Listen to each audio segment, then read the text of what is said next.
حضرت رسول اللہ صلی اللہ علیہ وآلہ وسلم کا یہ سفر زمین سے زمین تک پھر زمین سے آسمان تک ہے۔ سفر کے دو حصے ہیں۔ پہلا سفر جو زمین سے زمین تک ہے وہ ایک قبلے سے دوسرے قبلے تک ہے، موجودہ قبلے سے سابقہ قبلے تک ہے، بیت اللہ سے بیت المقدس تک ہے، اور جو دوسرا سفر ہے وہ بیت المقدس سے عرش معلیٰ تک ہے۔ جو زمینی سفر ہے اسے اسراء کہتے ہیں، اور جو آسمانی سفر ہے اسے معراج کہتے ہیں۔ اسراء کو بھی ہم مانتے ہیں اور معراج کو بھی ہم مانتے ہیں۔ ایک بات ذہن میں رکھیں، کچھ لوگ معراج کے سفر کو مانتے ہیں لیکن ایک بات ساتھ کرتے ہیں، وہ کہتے ہیں حدیث میں ہے رسول اللہ نے خواب میں معراج کیا ہے، لہٰذا ہم معراج منامی کے قائل ہیں۔ لہٰذا اس حدیث کو بنیاد بنا کر وہ معراج حقیقی کا انکار کر دیتے ہیں۔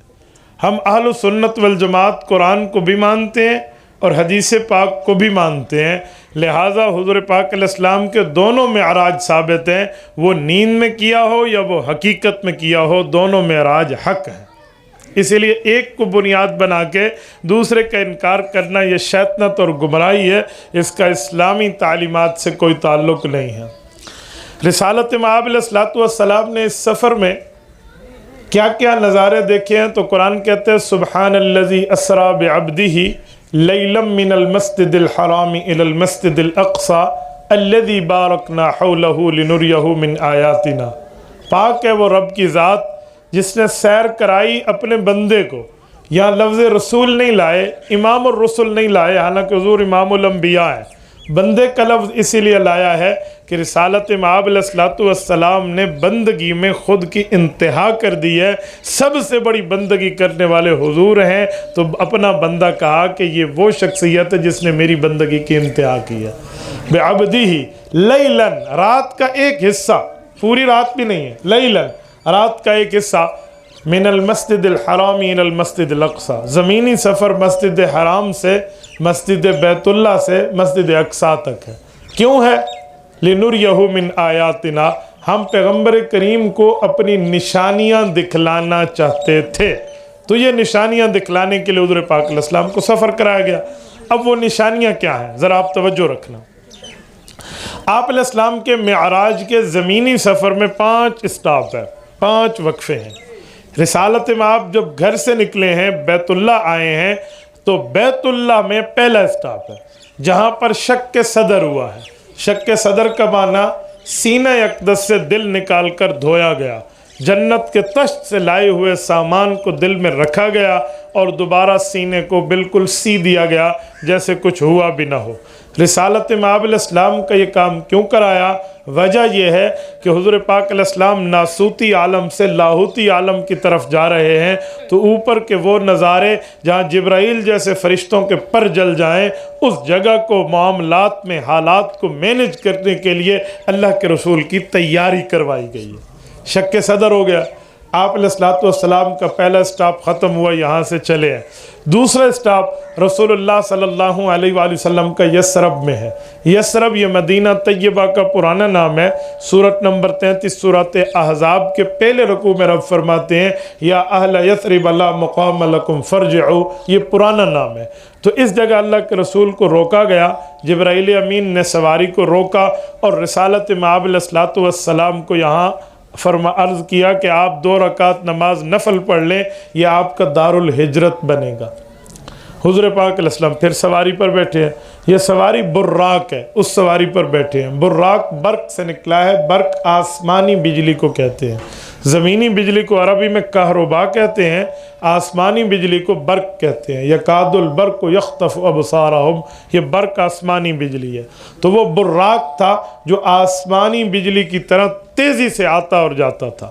رسالت مآب علیہ السلام نے یہ سفر کیا ہے، تو تیسرا اسٹاپ اللہ کے رسول کا طور سینا پہ ہے۔ طور سینا کون ہے؟ والتین والزیتون وطور سینین، آپ اور ہم نے پڑھا ہے۔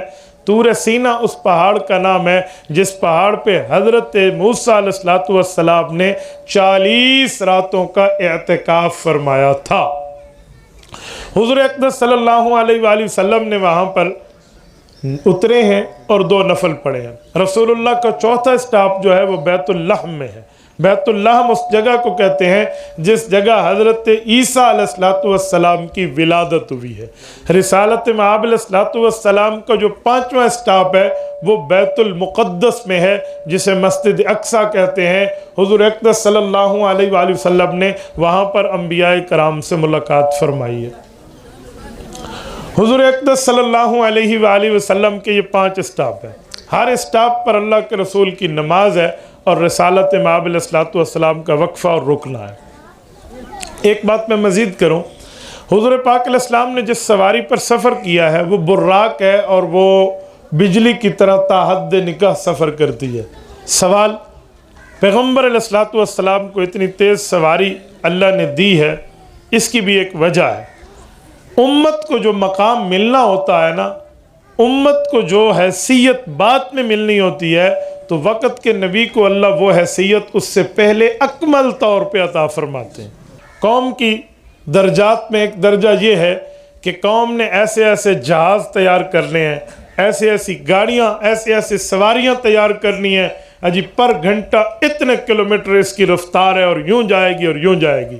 یہ تمام سواریاں جو آئی ہیں، آ رہی ہیں یا آئیں گی، قیامت تک ان کی سپیڈ اس کا مقابلہ نہیں کر سکتی جو حضور کی سواری براق کو حاصل ہے۔